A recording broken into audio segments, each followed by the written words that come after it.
तो हेलो दोस्तों, आज की इस वीडियो में हम लोग चक्रवृद्धि ब्याज यानी कि कंपाउंड इंटरेस्ट कैसे निकालते हैं सीखने वाले हैं। तो हमें एक क्वेश्चन दिया गया है, इस क्वेश्चन को हम लोग दो अलग अलग तरीकों से सॉल्व करेंगे। पहले तरीके का हम लोग फार्मूला यानी कि सूत्र का प्रयोग करेंगे और दूसरे तरीके को हम लोग ट्रिक से सॉल्व करेंगे। तो चलिए सबसे पहले क्वेश्चन को पढ़ते हैं। क्वेश्चन क्या है? क्वेश्चन है 4,000 रुपये का 5% वार्षिक ब्याज की दर से 3 वर्ष का चक्रवृद्धि ब्याज निकालें। तो चलिए इसे सॉल्व करते हैं सबसे पहले सूत्र के माध्यम से। तो इसका जो फार्मूला होता है, मिश्र धन बराबर मूलधन गुना 1 प्लस दर बटा 100 और घातांक यानी पावर में समय होता है। तो चलिए इस फॉर्मूले के हिसाब से इस क्वेश्चन को सॉल्व करते हैं। सबसे पहले हम मूलधन को ढूंढेंगे। तो मूलधन हमारा है 4,000 रुपये, यानी कि ये अमाउंट 4,000 रुपये मूलधन है। तो मूलधन का वैल्यू 4,000 रुपये हम लोग यहाँ सबसे पहले लिखेंगे 4,000। उसके बाद हमें गुना करना है। अब कोष्टक के अंदर देखिए 1 प्लस दर बटा 100 है, तो दर कितना है यहाँ देखिए 5% है। तो हम लिखेंगे 1 प्लस 5 बटा 100, ऐसे कोष्टक को बंद कर देंगे। फिर देखिए यहाँ समय पावर में दिया गया यानी कि घातांक में दिया गया है, तो समय कितना देखिए 3 वर्ष। तो इस समय को 3 का जो वैल्यू है इसके पावर में लिख देंगे 3। अब देखिए हम इसे सॉल्व करेंगे। कैसे सॉल्व करेंगे? सबसे पहले इस वैल्यू को जो है 4,000 रुपये उसे सेम लिख देंगे, फिर गुना करेंगे। अब देखिए यहाँ 1 प्लस 5 बटा 100 है। अब यहाँ से हम सबसे पहले 5 से इस 100 को काटेंगे तो 20 बार में कट जाएगा। अब ऊपर में सिर्फ 1 बचा हुआ है, नीचे 20 बचा हुआ है। अब इस 20 को इसके साथ गुना करेंगे तो हो जाएगा देखिए 20 प्लस 1 21 हो जाएगा और नीचे 20 हो जाएगा, यानी कि 21 बटा 20। और इसके पावर में 3 आ जाएगा क्योंकि समय का वैल्यू है 3, तो पावर में 3 आ जाएगा। अब देखिए ध्यान से देखिए, हम इसे आसानी से सॉल्व कर देंगे। 4,000 गुना 21 बटा 20 को 3 बार आपस में गुना करना है क्योंकि इसके पावर में 3 है। तो इसे लिखेंगे देखिए 21 बटा 20 गुना 21 बटा 20 फिर 21 बटा 20, यानी कि देखिए तो हम लोग 21 बटा 20 को देखिए 3 बार गुना कर चुके हैं। अब इसे हम लोग कैलकुलेट करके इसको काट के सॉल्व करेंगे। तो देखिए यहाँ सबसे पहले 3 जीरो ऊपर में है, 3 जीरो इन 20 के साथ लगा हुआ है, तो ये 3.5 जीरो कैंसिल हो जाएगा ऊपर के जीरो के साथ।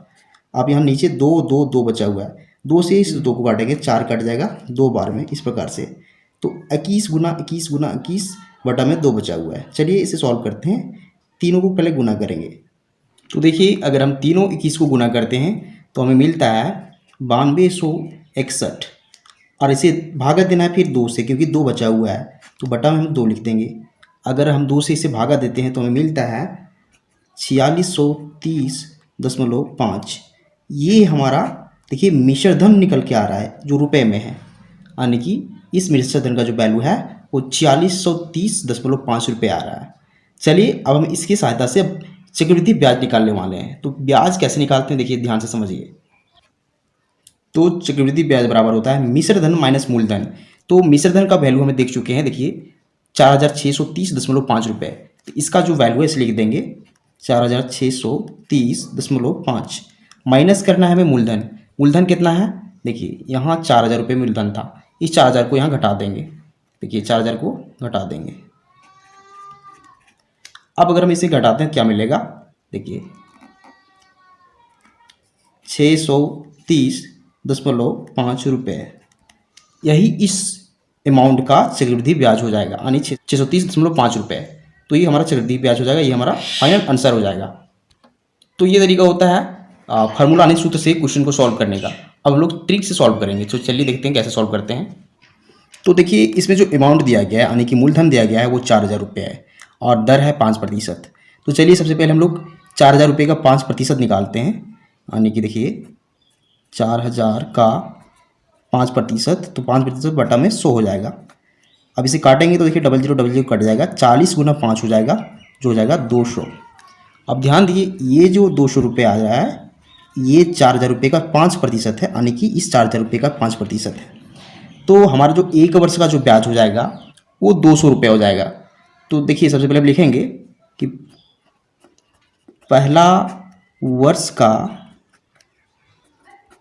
ब्याज देखिए लिखेंगे 200 रुपये। अब हमें दूसरा वर्ष का ब्याज निकालना है क्योंकि हमें टोटल 3 वर्ष का ब्याज निकालना है। तो इसमें क्या करेंगे देखिए इसे इस सेंटेंस को हम शॉर्ट में लिख सकते हैं इस प्रकार से, फर्स्ट ब्याज 200 रुपये। अब हम सेकेंड वर्ष का निकालेंगे, तो देखिए कैसे निकालेंगे। सेकेंड वर्ष का लाइन है, इस 200 को फिर से लिख देंगे, अब यहाँ प्लस करेंगे और इस 200 का फिर से हम 5% निकालेंगे। तो 200 का जो 5% हो जाएगा, क्या हो जाएगा, यहाँ देखिए रफ में 200 का 5%, तो 100 कट जाएगा, 2 गुना 5 यानी कि 10 बचेगा। तो 200 का 5% 10 आ रहा है, तो इस 10 को यहाँ हम जोड़ देंगे। अब हमारा थर्ड वर्ष यानी कि देखिए तीसरे साल का ब्याज निकालना है। ये दूसरे साल का ब्याज कंप्लीट हो चुका है, तो फिर से इस 200 को रिपीट करेंगे, यहाँ लिख देंगे इस प्रकार से। अब इस 10 को हम लोग दूसरे वर्ष के लिए इस 10 को 2 बार गुना करेंगे, 10 गुना 2 कर देंगे। ये ट्रिक होता है। अब यहाँ फिर से हम प्लस करेंगे, इस 10 का 5% फिर से निकालेंगे। तो 10 का 5% कैसे निकलेगा, 10 गुना 5 बटा 100। अब यहाँ से 1 0 0 कट जाएगा, यहाँ 1 आएगा, यहाँ 2 आएगा, यानी कि 0.5 आएगा। तो हम यहाँ 0.5 लिख देंगे। तो ये था पहले वर्ष का ब्याज, ये था दूसरे वर्ष का ब्याज, ये तीसरे वर्ष का ब्याज। हम तीनों वर्षों का ब्याज को जोड़ देंगे। देखिए कैसे जोड़ेंगे। यहाँ देखिए 200 तीनों में है, तो हम 200 को 3 बार गुना करेंगे तो 600 रुपये आ जाएगा। प्लस करेंगे इस 10 गुना 2 यानी कि 10 प्लस 20 हो जाएगा 30 कर देंगे। फिर प्लस करेंगे 0.5 इन तीनों को जोड़ेंगे तो हमें मिलेगा 630.5 रुपये। यही इस क्वेश्चन का आंसर हो जाएगा, यानी कि 630.5 रुपये। तो ये तरीका होता है चक्रवृद्धि ब्याज निकालने का। तो उम्मीद करते हैं आपको दोनों मेथड समझ में आ चुका होगा। तो अगर आपको वीडियो पसंद आता तो वीडियो को लाइक कीजिए एंड चैनल को सब्सक्राइब जरूर कीजिए, क्योंकि हम इस